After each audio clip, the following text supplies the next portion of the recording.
I bent down to pick up my purse and found a tiny black thing the size of a deck of cards glued to the metal under my car. For a second, I thought it was some kind of lost gadget, maybe a cheap Bluetooth speaker. Then it hummed against my palm with a faint mechanical insistence I felt through the ribs of the bumper, and that little hum clicked into a story I did not want to be part of. People always assume widows are slow to notice the world moving around them. They imagine us curled up with grief and knitting needles, waiting for help. Richard used to laugh about that. He said the world mistakes quiet for weakness, because quiet women are safer to underestimate. I used to let that be a joke. That day, I discovered how dangerous underestimating someone my age could be. I still remember the fluorescent buzz of the underground garage, the way the vented concrete smelled like old rain.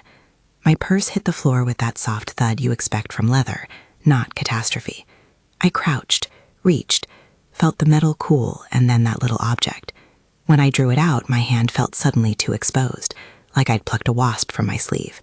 It was magnetic, simple, efficient, nothing flashy, no label, and absolutely not something you found under a car unless someone had put it there for a reason. My first impulse was to call Emma. My second, less foolish impulse was to put the thing in my pocket and walk to the nearest public place where I could think. I did both. By the time I sat under a cafe awning with a cup of coffee gone cold, I had already typed GPS tracker under car what to do into my phone. The internet has a way of being both panicky and practical in the same paragraph. Don't touch it if you think someone is stalking you, read one site. Call law enforcement, read another. It could be used for owners to track loved ones, one commenter sniffed patronizingly. The web offered all the voices, fear, protocol, and condescension. I am not a fool. I'm also not a detective. I am 63, recently widowed, and stubborn enough to know that I had earned every penny Richard and I had saved. People had always called me careful. Careful with money, careful with friends, careful with whom I let sit across my table. The idea that someone had stuck a tracker under my car felt like a betrayal from inside the house. I immediately thought of David. David was Emma's fiancé then. She wanted a wedding, a partner, someone to translate their downstairs thermostat, someone to bring color into our quiet kitchen. He had been charming from the start. A soft laugh, the right deference when I told stories about Richard's old war jokes. He'd held my bags, offered to check my oil, consulted Harold, our accountant, about small financial questions that struck me then as helpful. I remember thinking it odd he wanted to write down our account numbers to help with future planning. I remember telling Emma I liked him. My maternal heart wanted that safe, ordinary ending. You don't suspect a man who brings you coffee and compliments your garden, but the human mind has a way of rearranging small things into larger patterns once your attention is set. That little black thing slid a new tile into a mosaic I had been ignoring. The unexplained charges Harold hesitated to mention, the casual way David had laughed off questions about his past, the way he insisted on taking our joint tax documents to make sure everything's in order. None of it individually proved malice. Put together, in that fluorescent-lit garage, the tiles made a picture I did not like. I took the tracker home in a paper napkin, like someone smuggling a bug from a movie set. I washed my hands and sat at the kitchen table with it, turning it over. It made no noise at rest. It looked innocent. It was not. I called Emma. She was on the phone from her office, butter-happy and distracted. "Mom," she said, "everything okay?" "Findicious," I said, which is my word for, "I need you to come listen to me without fixing anything." She laughed, only a little, and said she'd be over in half an hour. While I waited, something in me changed from frightened to deliberate. Grief does something odd. It can hollow you and make you brittle, or, in my case, make me precise. Richard used to pronounce that he did his best thinking angry or mourning. I had both engines going. I wanted to know. I also did not want to spook whoever had put it there if this was about surveillance and not a prank. I had options, but none of them were neat. I called Detective Sarah Chen at the Portland Police Department because I am not a person who acts alone when the alternative is walking into a hornet's nest. Detective Chen's voice is measured. She told me to bring it down to the station. She insisted. She asked me to leave it untouched. I told her I would, but my hands don't always listen. She gave me a number for someone in Canada, a sergeant named Mitchell Wright with the Royal Canadian Mounted Police. There have been similar cases, she said, especially involving people with ties across the border. Hold tight. Then she asked gently, "Do you suspect anyone, Mrs. Brennan?" I told her I had doubts, tentative, domestic, maternal, and that I'd tell her everything. I told her about David, and about the small withdrawals Harold had recently flagged in our accounts. I told her about the way David had started to move in. She did not sound surprised. The word pattern, used by a professional, is never the shriek the word sounds like when you hear it by yourself. It is a clinical click of recognition that quieted me and made the plan I began to hatch seem less like a fever dream and more like an instrument. The next morning, instead of dropping the tracker off at the police station as I had told Detective Chen I would, I did something that in any other context might have been called reckless. I did not cleverly sabotage anything. I did not make any grand gesture. I carried the device to the truck stop on the outskirts of town, where big rigs sleep between runs. I sat in my car and watched men move with the slow focus of people who know their schedules by heart. When a semi pulled in with a Canadian provincial sticker, I felt my pulse knot and eased out of the car like a woman with a book to return. In the rest of the story, people get very excited about sending it to Canada. They like the image of a tracker hopping over a border and calling home. I will be frank. When I left that truck stop, my heart had been pounding like a metronome on resonance. I told no one what I had done because I did not want anyone to think I had been cavalier. I told myself I had done it to confirm a trail, to make sure someone other than me knew my face and my patterns. I told myself I had done it because I did not trust my family to be protected otherwise. Those justifications are true and incomplete. By midday the next day, my phone started screaming. It was the kind of morning call that breaks a calm into 1,000 small electric shards. Calls, messages, numbers I did not recognize. The ringing was not loud as much as it was relentless, each vibration a small, insistent demand. I watched the screen flash. 911 on one line, Detective Chen on another, and then RCMP in bold. My hand trembled. The RCMP call connected, and a man with a measured Canadian voice said my name, and then said something that made everything tilt. Mrs. Brennan, we have arrested a man, Vincent Torres. He was found with items linking him to your vehicle and to a series of attempted extortions. We have your photograph and your notes. The voice was calm, but I heard the teeth behind his vowels, the professional assignment of danger. We need to speak about a potential virtual kidnapping plot. The phrase virtual kidnapping is small-sounding for how loud it rang in my head. The man explained, carefully, no theatrics, that this is a scheme where a perpetrator makes victims' families believe a loved one is being held, often using surveillance and falsified evidence to frighten them into sending money quickly. They use tracking to know where someone is in order to threaten their family when the family doesn't respond. The idea of that happening to me was almost surreal. Then the man said that the arrest had produced more than my picture. This goes beyond you, Mrs. Brennan, Sergeant Wright said. We have tied him to other elderly victims in the region. We need to coordinate with Detective 10. Please hold your phone. Do not speak publicly about this. I sat in my kitchen and felt both vindicated and violated. Someone had used a tool of modern life to make my world smaller and more controllable. My chest burned with the kind of anger I had not allowed myself since Richard's funeral. That pure, thin clarity of outrage made my next decisions ruthlessly practical. I called Emma and told her the news. She cried, not in a calamitous way, but in that private, small sob of someone realizing a dream has a thread pulled out. "Mom," she said, what if it's David?" I could not promise her anything. I had suspicions, but no clean proofs. What I did promise, and what I intended to keep, was that I would not let anyone, not even my daughter, be hung out to dry on speculation. I promised further, I would bring in the people who knew what to do. That night, Harold came over with his folder of numbers and spreadsheets. He has been our accountant since Richard decided that financial affairs should be treated like a garden, steady tending, notes kept year to year. He spent the evening with a kind of gentle rage I had only once seen before, when he came to our house after Richard's heart stopped in his chair and the landscapers had left the garden unpruned. Harold's face, the way it tightened around the eyes, is how I know danger is real. Practical men go around being practical until something breaks their faith and process. "Look," he said, pushing a stack of printouts across the kitchen table. "I flagged these on a routine review. I put them aside because I thought maybe there was an explanation." He tapped the line that showed a series of withdrawals and transfers. $37,000 spread across several months, moved out of your accounts. There are payments to companies that don't show up in any registry here. They were small enough to seem like incidents, but now with what the RCMP says, I felt my throat go dry. Numbers are supposed to be the one thing in life that keep you honest. When numbers lie, you know someone is making them lie. Harold and I did a temperature check on our ledger. There were gaps, funny transfers, and a few out-of-state wiring instructions with names I didn't recognize. He said the name Derek Morrison came up in files associated with one of those transfers. Or David Mitchell, he added. Aliases, likely. It's the same man, same bank details tie them. Is that our David? I asked. Indefinito, Harold said. He was careful. He had been a friend of the family too long to throw a bombshell without evidence, but he had enough to suggest the shape of truth. That night I called Marcus Webb, a private investigator I had met at my book club of all places, back when Richard and I thought life would keep giving us small, safe social pleasures. Marcus is ex-FBI and looks like someone who could teach a college seminar and win. He doesn't waste words. When I told him what had happened, his voice grew alert in a way the RCMP's official cadence never had. Personal stake now. We'll run his background, he said.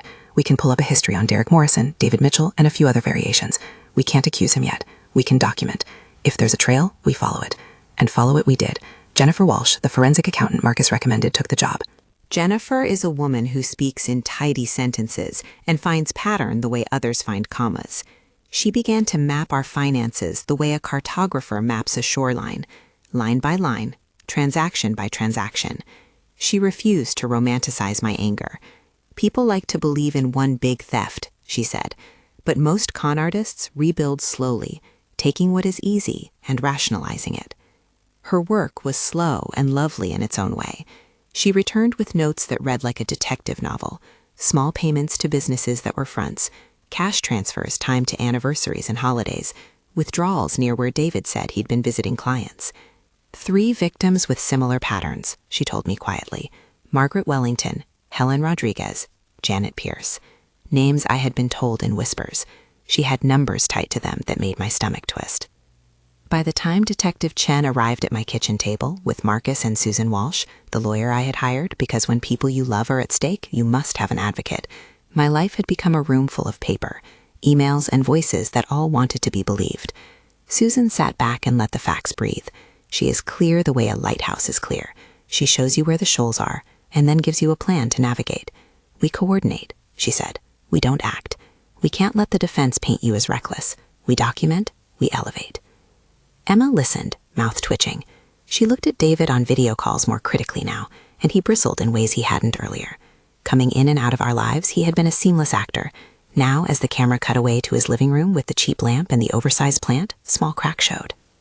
It would have been possible in those weeks to let rage do the navigating, to storm into David's apartment, to tell him off in front of witnesses, to throw the evidence at him and demand restitution on the spot. Plenty of women in my book club suggested that I should have been more theatrical, but we were building a house out of paper and testimony. Theatricality can be used against you in a courtroom. I had no intention of letting he said, she said define the end of this story. There are advantages to being underestimated. I used them. I watched and waited while the professionals did their work. Marcus set up discreet surveillance that did nothing to invade privacy beyond what reasonable investigators do. Footage of where Derek/Morrison moved when he left Emma's apartment. Recordings that captured his voice when he thought he was talking to a client. Jennifer pulled bank statements and reconciled them with invoices that were thin as tissue. Harold trawled files, found old tax returns, and forced the numbers into a shape where they could not wiggle. Detective Chen kept the law's rhythm steady and calm. And then, like some bad draft of a novel, the past started to show up in the present. A man with the name Derek Morrison appeared in a background check with a string of small frauds in several states. A photograph of a man smiling at a camera with a pie loosened around his neck came up, and I felt the immediate, raw recognition that is its own kind of pain. The person you have let into your family can be different in different lights. I am not someone who asks for drama, but life, as it does, gives you sentences you didn't want. There are moments when you step back and realize the life you had curated, the quiet house by the roses, the shared Sunday routines with Richard, the way Emma would bring him tea, had become bait for someone with an appetite for other people's trust. That realization hardened into resolve. The people I had brought together, Harold, Marcus, Jennifer, Susan, Detective Chen, met in my living room like a small council. We moved documents, made lists, and agreed on steps. We were careful to avoid vigilantism. No one wanted to be the person who fell into the trap of doing wrong to right a wrong, but we were determined. We had to build a case strong enough that when the law took its formal steps, the criminals could not slide away on stories and half-truths. And then, when we thought the net was being woven, something ineffable happened. Sergeant Wright from the RCMP called again. This time, his voice wasn't merely professional. It was a mixture of surprise and a professional thrill that I tried not to mirror. "Mrs. Brennan," he said, "Vincent Torres led us to..." More. He had materials linking him to a broader operation. There is evidence of staged calls, fabricated proof used to terrify families. We have intercepted communications. My phone, which had been quiet in my hand for the afternoon, started to scream anew. Alerts, emails, text messages, people offering help, people asking how they could be sure this wouldn't happen to them. The sound was less a noise than a summons, a small mechanical chorus calling me back into a fight I had not sought. I thought of Richard, of the way he prided himself on a life without drama. I thought of Emma, of the deep, ordinary trust she had placed in a man who had smiled and written our names into his ledger. I thought of the other women, Margaret, Helen, Janet, whose lives had been lightly touched and then rearranged by a pattern of small betrayals. The net was closing, not yet in the way I wanted it to. There would be dinner scenes, flights, backyard arrests, and courtroom drama to come, but the first threads were in place. The tracker, the truck stop, the RCMP arrest, the forensic numbers, the photographs that matched faces in our living room. I slept very little that week. Sleep felt like an indulgence the world might not afford me. Before I go any further, because there are more steps and more people, and the story collects evidence the way a tide collects shells, I want to say something that felt important in the middle of everything. Grief sharpened me, but it did not define me. Richard's absence was a hole, yes, but it was also a reason I would not be made smaller. The men who prey on the elderly do so because they believe age is weakness. They do not know that age can be a kind of clarity, a distillation of what matters most. We moved forward with caution and purpose. Marcus returned with surveillance footage that showed a man in a coffee shop removing something from under a car. Jennifer had a ledger with transaction after transaction that painted a pattern of theft. Harold found that $37,000 spread thin as a smear across months. Detective Chen coordinated with Sergeant Wright and arranged for exchanges of evidence across borders. Susan mapped out where our legal pressure would press hardest. Emma started to look at us, her mother, her future husband, with eyes that had lost the soft glaze of certainty. And through it all, my phone kept screaming. Sometimes it was a call from someone in authority. Sometimes it was a message from a woman I didn't know, whose story echoed mine. Once when I answered, a voice on the other end said simply, "Thank you," and then hung up. There was a strange solidity to gratitude from strangers. It made me feel less alone. We had not yet confronted Derek at that point. We had not yet had the family dinner where the air would go thin and words would trip into accusations. We had not yet heard what a defense attorney would do when their client was backed into a corner. We had not yet seen the courtroom where all the small things would be strung together into an argument that either saved or ruined people's lives. But the first part of the arc, discovery, the audacious decision that put the tracker on a truck, the call from Canada that began to unspool a wider ring of crimes, and the slow, methodical gathering of evidence, had been done. The net had been cast. The rest of the story would be about what the net caught. If this is striking a chord with you, if you've ever felt watched, taken, or underestimated, stay with me. I will be sharing more of what happened next, and there are resources and people on the other side who can help. Hit subscribe so you see what comes next. For now, I will tell you what it felt like to sit in my kitchen as the world's small machinery, phones, spreadsheets, service records, made a story I didn't want but could, finally, see clearly. That night, after everyone left, I stood in the doorway of the garden Richard loved and looked at the roses. They were stubbornly in bloom despite the late summer heat. Someone had planted them for us as a wedding present 40 years ago. They had been with us through everything, and they were still there. I took that as an omen, or maybe as a demand. Either way, I would not be the passive actor in a play someone else wrote. The next morning, Detective Chen called with a new piece of information. Vincent Torres had made statements that connected someone using the names Derek Morrison and David Mitchell to coordinated efforts targeting elderly clients. There were hints, flashes, an address in another state, a voicemail, a half-heard phrase in a recording that suggested a wider map of deceit. Marcus had his own note, a background check returning aliases and a past that was not clean, with a way of moving and disappearing. We were no longer in the purely speculative space. There was a line forming between suspicion and proof. The question, which was not small, was how to pull that line taut without breaking the people it was meant to protect. We were committed to doing that the right way.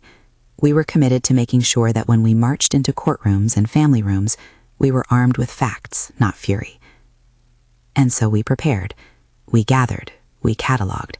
We made lists, not of vengeance, but of obligations. Truth, protection, restitution where we could get it. The tracker under my car had been the smallest piece of evidence, mechanically simple but morally huge. It had one function: to show where I went, when I went there, how predictable I was. The mere existence of it told me I was being watched. The steps we took after told us who was watching and why. By the time Marcus emailed me a blurry photo of a man exiting a diner with the caption, "Possible Derek/David," and Jennifer handed me a ledger with a trail of transfers I could trace with a highlighter, I felt both feverish and steady. There is a strange peace that comes from having a plan you can act on. It is nothing heroic. No one in the household carried a badge or a weapon, but it is purposeful, and purpose keeps the nights from toppling into panic. A week into the investigation, Detective Chen and Sergeant Wright coordinated a small exchange of notes. The RCMP had detained Vincent Torres in Canada and had found materials linking him to the plot. They were combing through motel bookings and communications. The more they found, the more the picture resembled a network, small and efficient, preying on predictable human decency and the quiet trust of people like me. I did something else then that felt like an addiction. I began to collect stories. Women called and wrote to me. Some wanted advice they could not find online. Others needed to tell someone who would listen without judgment. The calls were harrowing and gave shape to the idea that this wasn't only about my family or David or the tracker. It was about a system that allowed people to cultivate closeness and then harvest it. One afternoon, while Emma sorted through a box of photographs for reasons she later told me were practical, finding family photos for the wedding invitations, she found a picture of Richard and me decades earlier at the coast. We looked younger and more foolish than memory allows. She held the picture up and said, quietly, "We won't let him make you small, Mom." I have always believed in the small rituals that make life survivable. A good cup of tea, a clean ledger, a neighbor who returns your mail. But I had not believed I would be drawn into a legal maelstrom and live there, for a time, like a seamstress at a machine. The work was endless, but each document we added to the folder felt like a small victory. Each corroborated story narrowed the defense's room to maneuver. There are things I cannot say yet, details the law requires we keep close, or that remain indefinito until official records and court filings make them clear. But the threads that would wind toward a family dinner gone wrong, toward a backyard arrest, and toward a courtroom where Derek would try to speak over my truth were already visible. The phone kept screaming. I let it. It was a sound that told me the world had heard my whisper and responded.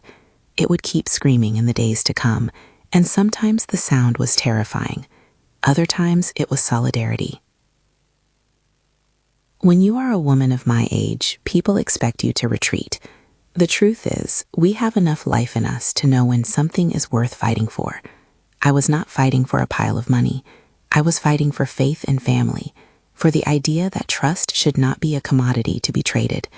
I was fighting because my daughter needed to be safe, and because other women needed someone to see their small, ugly truths and name them. We had started the work. The equations would be balanced. The legal team would meet, and we would make choices about timing and disclosure. The RCMP would continue to sift, and Marcus would watch, and Jennifer would link numbers to names. Harold would keep combing through ledgers like a man with a lantern. That is where I leave the first part of the story, at the hinge between discovery and action, my phone still screaming in the background, and the house full of people doing the work of turning suspicion into evidence. There is more to come. Dinner guests who will not remain polite, a man who will run and be found, a courtroom where the narrative will get scrunched like an old receipt under a shoe. There will be anger and humiliation and unlikely kindness. What I will say now, plainly and without flourish, is this. If someone you love seems too eager to help with your finances, ask questions. If a stranger starts knowing your routines, take notice. And if your phone starts screaming, answer it. There may be a sergeant on the other end with a Canadian accent and a small official thrill who says your name and begins to reshape a story you thought you knew. For now, I sat down at my kitchen table, surrounded by papers that refused to lie, and breathed. The roses by the gate nodded in the wind, steady as ever, and I decided that steadiness was contagious. I would be steady. I would be wary. I would be engaged. And I would not let anyone, no matter how charming, rewrite our lives in fine print. We set the date for the confrontation, the way you schedule a dentist appointment you dread, practical, unavoidable, and written in ink. Susan told me we would not ambush Derek. We would give him a chance to explain himself in a room where cameras and witnesses could see everything. Detective Chan agreed. An ordinary family dinner would be the cover everyone needed, not a dramatic sting. We wanted the moment to be ordinary so that his extraordinary work of deceit could not hide in the ordinary shadows. Emma wanted it to be at our house. It's home, she said, like a child trying to make a bruise less ugly by covering it with a bandage. She wanted the guest room to feel safe again. I insisted on a Tuesday, fewer eyes, less chance of spillover, and on a simple menu so the focus wouldn't be on the food. The roses were still trying to give me summer. I clipped a few into a vase. I set the table as if we were simply having a family supper, because that is what we were trying to protect. The professionals marshaled like a small, dignified army. Marcus arrived early and sat at the sofa like someone waiting to see how much his story would want to tell him this time. Susan took the corner armchair with a legal pad and a patience that read as defiance. Detective Chen and 2 officers came in civilian clothes, one at the door, one out of sight in the den. Harold hovered by the sink like a man whose hands prefer numbers to conversations, but who knows when to be present. Jennifer had her binder of financial charts and highlighted columns. She laid them near the sugar bowl like a strange, useful artifact. Derek arrived with the kind of charm that requires an audience. He smiled as he stepped through the threshold. He gave me a kiss on the cheek in the way a man who knows how to make domestic gestures makes them. Emma's face was a map of things. She was at once relieved that we'd asked and terrified at what kindness might hide. The dinner started ordinary. Soup, a chicken roasted with lemon, green beans. Someone made a joke about the weather. Derek laughed when it landed, as if he had been primed. We ate in a small orbit of polite conversation until Susan quietly asked for permission to speak about financial planning, merely hypothetically, and then she let the tide of conversation go where it had true gravity. I watched Derek across the table the way someone watches a pool when a match might be dropped into it. He answered questions about percentages and retirement accounts as if reading the script of a man who sells reassurance. He used the right phrases: diversification, liquidity, estate planning. I had once, before grief and these late-night spreadsheets, been lulled by those phrases in a different life. Now they sounded like seasoning. Susan steered the talk toward specifics with the kind of gentleness that opened a wound, only to show the surgeon precisely where to cut. She asked Derek about the record-keeping, about the loans he had spoken of arranging, about the help he'd offered with transfers. He shifted, the first tremor. He smiled and deflected, and then, because men of that sort often do, he tried to regain initiative by charm. "Clara," he said, with a particular tilt that used my name like a salve, "you know I only wanted to protect the family." "Protect us from what?" Emma asked. Her voice was raw but straight. It landed like a small stone in a pond, and the circle of it spread. The rest of the table went quiet, as if some unseen hand had turned the volume down. Derek's eyes flicked to me, as if to find corroboration. Finding none, he lied the way people with practice lie, with details. He offered counsels about unusual bank managers, coaxing language about joint accounts, an invented meeting with a client who needed a signature, stories sewn together quickly and not very tightly. Susan's face did not change. She had seen many stitches unpicked. I expected him to deny everything. What I did not expect was the sudden viciousness of his pivot, from charm to accusation. He accused us first of invasion of privacy, of planting evidence, of trying to ruin his life. It was theatrical and mean. He said in so many words that a woman of my age had engineered a scheme to entrap him, to make it look like he had stolen from me so that he could be prosecuted. The way he said it was meant to wound not only my reputation, but the story in my daughter's head about what love looks like. There was a rustle at the table. Forks paused. A chair creaked. I felt something like objective calm crawl over me. Years teach you how to breathe through accusations. You learn how to let them hang in the air until someone with facts clips them to the floor by their teeth. "That is not how this happened," Susan said. Her voice was not loud, but it carried. "You are not the victim here. We have documentation. You are the one who received funds from Mrs. Brennan's accounts. We have bank records, transfers, and a picture of you removing a device from under her vehicle. The RCMP have taken statements and material linking associates of yours to extortion attempts. We didn't plant anything. We gathered evidence. It was then that Derek decided he had to leave. Maybe he thought he could stagger the room into weakness with the pressure of his exit. Maybe he feared what the morning would bring. He stood, muttered something about needing air, and walked toward the back door as if it were a casual stroll. My heart thudded with a note of recognition. Men who run show their hands by moving to open exits. He thought the back gate would be the elegant path out of a story he could rewrite. He misjudged the length of the rope we had. Marcus, who had quietly gone into the hall, appeared at the gate before Derek could cross it. He did not tackle him. He simply blocked the exit like a fact. Derek tried to push through. A neighbor peered from their window. Emma cried out. It was not glamorous. It was a tangle of people and phrases, and Derek's voice suddenly far too loud for the room. Derek shoved Marcus, broke through, and then ran. He ran the way a man used to smooth lies runs, quick, practiced, ungainly. He cut across the lawn and vaulted the low wall, and then the old backyard gate slammed. I watched him go, felt an anger I hadn't felt since I found the tracker, and then I watched Deputy Chen's calm take over and knew the evening had moved from family theater into law. They caught him in my backyard, on my grass, under the roses Richard loved. There were officers I had met only in the past weeks, and 2 more who I had never seen before. He struggled not much. His surprise had been a brittle thing. He was cuffed with efficiency and led through the side gate in the same quiet way the roses had been attended to for decades. The scene had a ridiculous clarity. My lawn, the roses, a man who had tried to make a life inside our living room and was now being led away. What I remember next was the silence that followed, the sigh of everyone else in the house, the clatter of silverware left on plates. Emma sat at the table and put her head in her hands. Harold stood by the sink and wept, quick and sudden, like a man whose ledger had just been handed him and told that numbers could be monsters. I felt vindicated and ashamed and oddly hollow. The house did not feel like a place where a person could be remade overnight. It felt like a place where some lies had been unstitched. Derek was held overnight. The arrest was swift.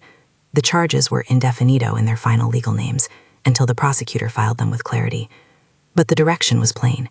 He was taken into custody, fingerprinted, photographed. He was processed like any person who finds himself the center of a legal attention he had only hoped would never come. The cameras at the station flashed. The roses outside my kitchen window trembled in the wind as if in sympathy.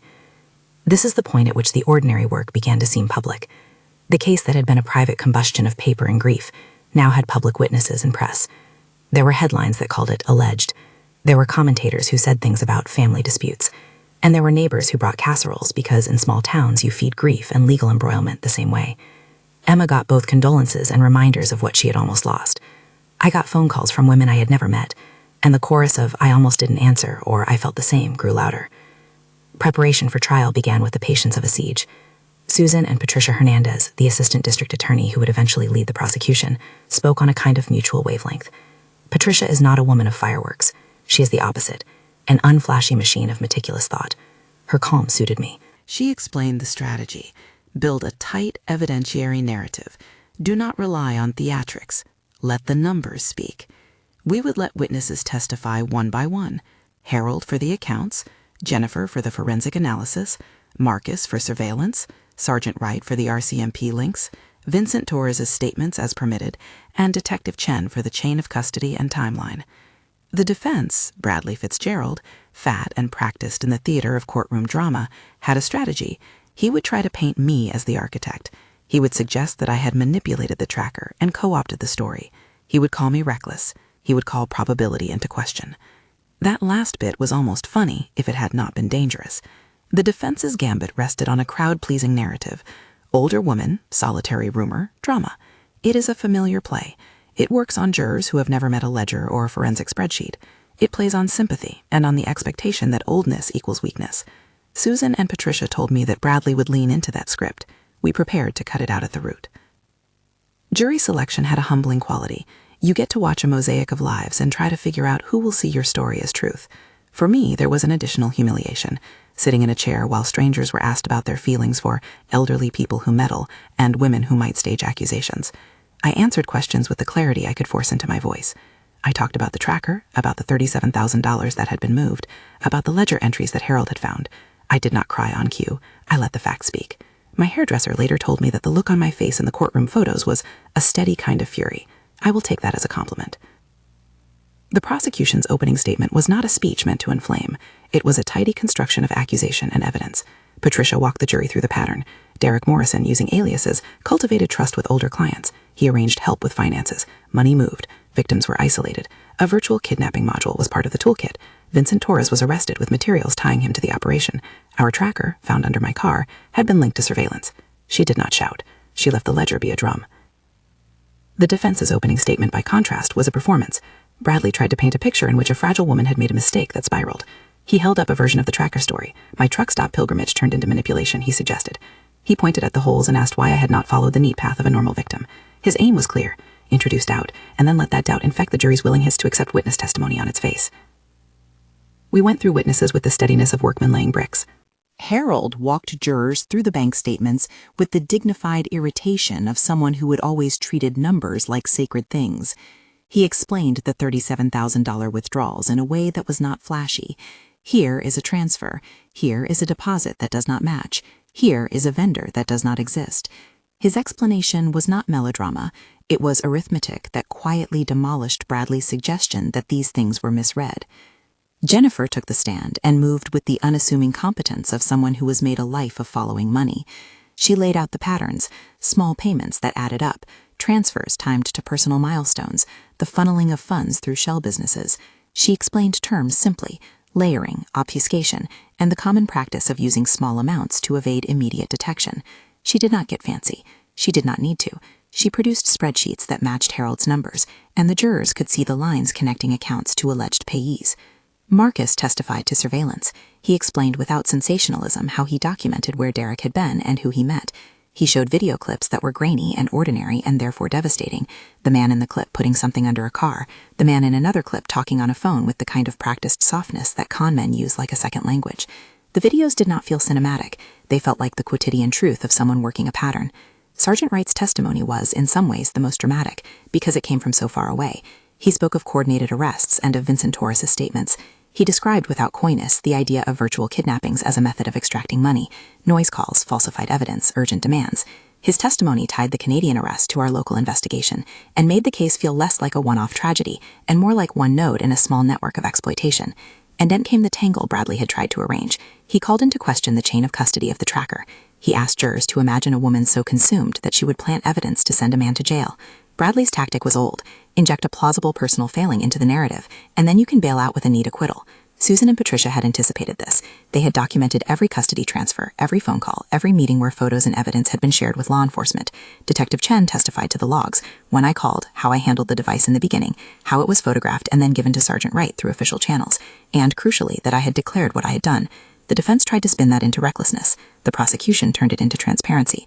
The most excruciating moment came when Derek himself took the stand. It had the weird pressure of someone sitting down to narrate his own undoing. He was bland at first, careful, practiced. He was, in that terrible human way, both shocked at being in a courtroom and precise in his denials. He tried to draw the jury into sympathy, painting himself as a man trying to make a living. Episode by episode, he tried to redirect the narrative. At one point, he pointed at me with the nakedness of someone attempting to perform outrage. She followed him to the truck stop, Bradley suggested through cross-examination. Why would she do that but not call the police? Why would she send the device away and then tell the cops? Was this not a plot? I felt the brutal gaze of the jury for a moment, and then I felt a strange buoyancy. The truth applied like simple rules to the facts. Bradley's question was rhetorical, designed to make the jury imagine me as desperate and theatrical. Patricia asked Derek about his own connections to Vincent Torres, about phone logs, about wire transfers. Under the prosecution's questioning, Derek's neat little scaffolding of evasions creaked. He contradicted himself on dates. He volunteered details that undermined his later claims. At one point, he admitted, haltingly, that he had created accounts in multiple names. The admission was not a confession to everything, but it was an admission to a pattern. Patricia's cross-examination was surgical. She did not need to yell. She asked Derek about the transfers in the ledger. She had Jennifer's charts in front of the jury. She had Harold's testimony lined up. She asked Derek why a man who professed to be a helpful financial planner had bank accounts that matched shell companies. He stammered. He tried to blame third parties. He tried to say he had been duped. The jury listened. Derek's testimony, meant to be his opportunity to humanize himself, instead undercut Bradley's story of me as manipulative and reckless by showing Derek as the architect of many of the evasions.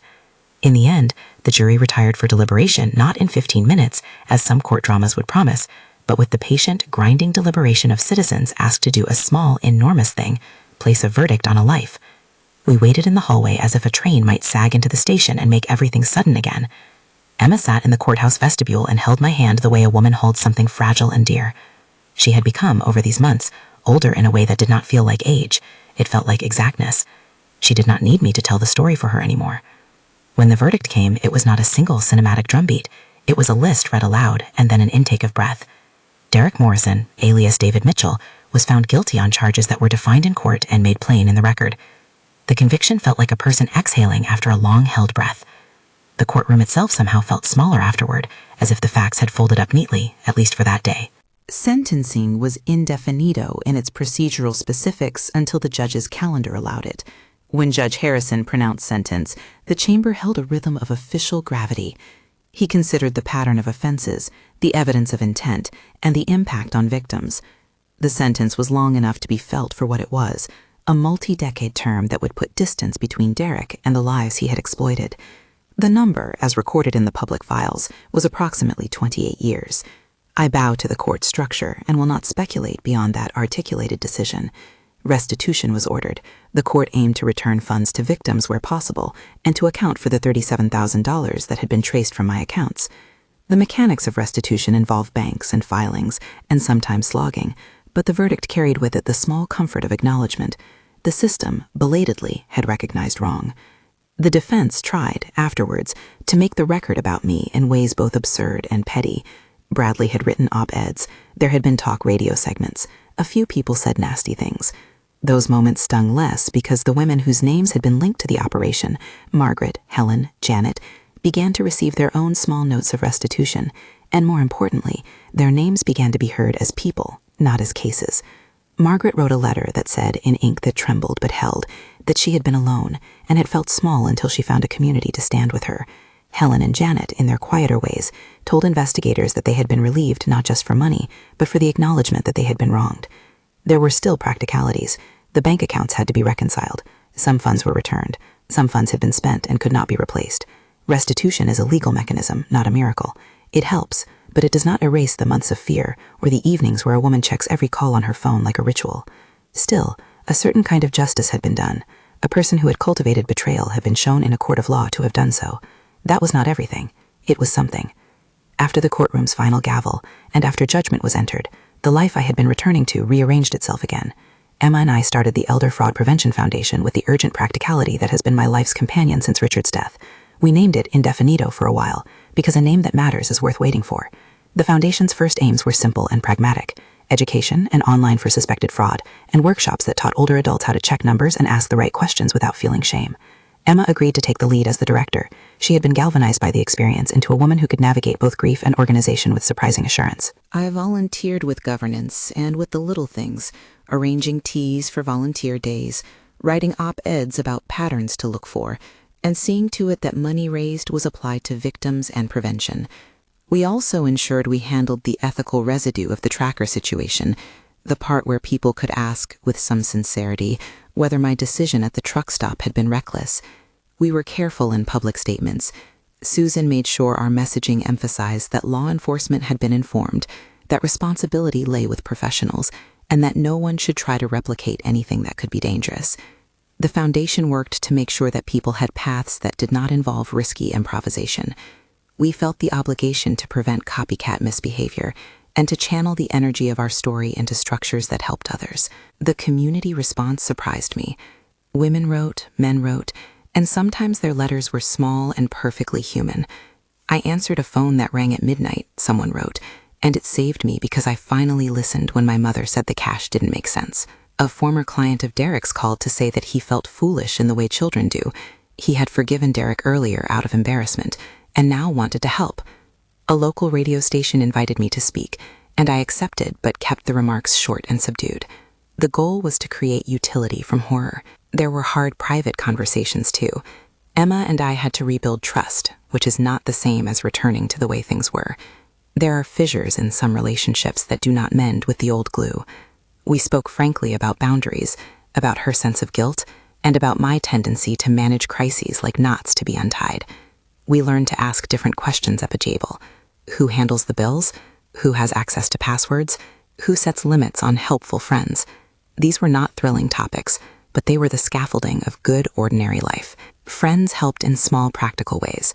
Harold came over and insisted on updating our safety protocols. Marcus continued to consult for the Foundation pro bono because he believed the pattern needed someone to broadcast it louder than one courtroom could. Detective Chen offered public presentations at local senior centers and insisted that the police department add elder fraud awareness to its community outreach calendar. Sergeant Wright visited for a brief ceremony the Foundation held the first spring after the trial. We thanked him in person, and he thanked us for our persistence. It was enough to feel for once like the small cross-border and local work had stitched together into real protection. The most unexpected thing was how the public narrative shifted over time. At first, the story about the tracker and the track to Canada captured people's imagination the way a dramatic headline does. Later, as the Foundation's workshops and the prosecutions of others unfolded, the conversation matured from sensationalism to practical prevention. We held seminars on how to read a bank statement, on what unusual vendors might look like, and on refusing to let shame keep someone from telling their story. We collected stories, with permission, and used them as case studies without naming people who wished to remain private.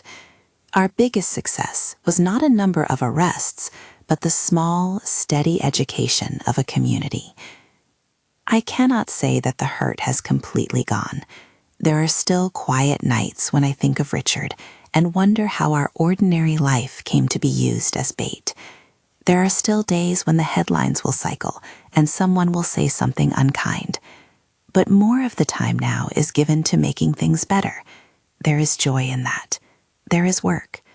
There are other women who are less afraid to call and tell me what happened. Emma and I have built a small corner of the world where one woman's experience becomes a template for avoiding similar harm. The Foundation has a phone number and a calendar and volunteer training. We have survivors, Margaret, Helen, Janet, who have at different times and with different needs let us help them navigate paperwork or sit with them while they call their bank. That simple accompaniment matters more than any speech I could give. People ask me, sometimes with a tenderness that borders on pity, whether I would have done things differently. The honest answer is complicated. The tracker under my car was, in one sense, the smallest thing, and in another, the doorway to everything that followed. If the question is whether I would have refused to act at all, then no, I would act the same. If the question is whether I would have done the truck stop thing, I will not prescribe that for anyone else. It felt to me at the time like a way to move evidence into a place where others would find it. It was not an instruction manual. The right path for most people is to inform law enforcement early and to let professionals handle forensics. We balanced what we did with counsel and care. Still, the moral question is one only you can answer for your life. There are small domestic pleasures that now taste like triumph. Emma and I garden sometimes. She and I have rescue cats that sleep on different laps. We have set up an annual community breakfast where seniors can come and ask questions about their finances without embarrassment or a sales pitch in sight. We are not vague activists with broad talk. We are narrow and practical. The Foundation funds counseling for victims and puts on workshops that do not dress up practicality as glamour. There is extraordinary dignity in the steady work of prevention. When people ask what changed me most through this ordeal, I think of the roses. They were planted for Richard 40 years ago and had survived decades of weather. They did not come back from the dead because something magical happened. They came back because of sunlight and water and steady attention. Justice, I've learned, is often like that. Not a single glorious moment, but a lot of patient, mundane attention to a ledger and to the people who keep it. It is done by people who show up and by the slow accumulation of facts until a story cannot stand on falsehood. I will not pretend the path was noble at every step. There were moments of humiliation, anger, and exhaustion. There were nights when Emma and I ate cereal at the kitchen table and swapped mismatched pieces of strength. There were afternoons when a woman would call and cry on the phone and then tell me, they told me it was my fault, and I would rage on her behalf. Those moments were fuel for the foundation. They were the reason we named the hotline and why we insisted on teaching simple, non-judgmental steps to check for fraud. And yes, the phone still has the power to scream. Sometimes it is a disaster. Sometimes it is a neighbor. Sometimes it is a woman who says, "I saw a charge I don't understand." And it is, in its way, the sound of the work continuing. There is a funny moral about noise. At first, the screaming felt like a torment. Later, it became a clarion. When the right people call, Detective Chen, Marcus, someone who needs advice, the sound is a reminder that the world is connected and that connections can be put to good use. If you have read this far and you are thinking about a loved one who seems overly eager to help manage your affairs, ask questions, not with suspicion, but with clarity. Keep ledgers, encourage independence, and cultivate respectful boundaries. If you or someone you know needs help, reach out to local law enforcement and to organizations in your community that provide free financial counseling. There are people who will listen and who will not shame you for being human. We cannot wish away the part of this that was painful. We have to live with the fact that trust can be exploited. What we can do, though, is name the mechanics of exploitation and build scaffolding against them. That has been our work, and it is work worth doing. When I look back, the tracker under my car is an artifact of a system we are only beginning to study and defend against. It was small and stupid-looking and magnetic, and it became the hinge point for a case that involved boarders and men who thought they could manipulate the generous parts of strangers. In the end, the law did what the law could do. It prosecuted, it convicted, it ordered restitution. The community did what it could do. It listened, it learned, it changed some habits. Emma and I did what we could do. We built a foundation that helps people bear witness and protect themselves. There are still indeterminate questions, loose threads that will be tied only with time and records. There are administrative processes still underway. I cannot promise every hurt will be repaired. What I can promise is that in our small, real corner of the world, people are more informed and more ready to ask hard questions. That matters. If this story resonates, if you or someone you love has felt uncertain about a helpful person in your life, tell someone. Share this video, leave a comment below about your own experiences, and consider subscribing to keep up with our Foundation's resources and upcoming workshops. We have a long way to go, but there is reassurance in the fact that small, steady things add up. The roses still bloom. They have enough light and water and attention to keep going. That is not a miracle. It is a practice. It is what keeps ordinary life intact after extraordinary betrayals. If the tracker taught me anything, it is that vigilance need not be fear. It can be a measured public responsibility to one another. Thank you for listening. If you have a story like mine, please share it in the comments. Carefully if you need to, but share. We learn from each other. If you want to help, consider looking up local elder fraud resources or joining a workshop. Emma will be holding one next month. I'll be there with tea and a stack of ledgers and a small, steady fury that has been redirected into something useful. There was a little black thing stuck under my car. There was a truck, a phone that screamed, and a man who was arrested in my backyard. There was a courtroom where facts, slow and patient, found their place. There was restitution, not complete, but meaningful. And there was a foundation that we are building at our kitchen table. There was grief, and there was a stubborn, ordinary hope. I am Clara Brennan. I am a mother. I am a widow. I am a woman who refuses to be made small. If you've been through anything like this, know that you are not alone. Tell your story. Ask for help. And if you can, subscribe, so you know where to find us the next time my phone starts screaming.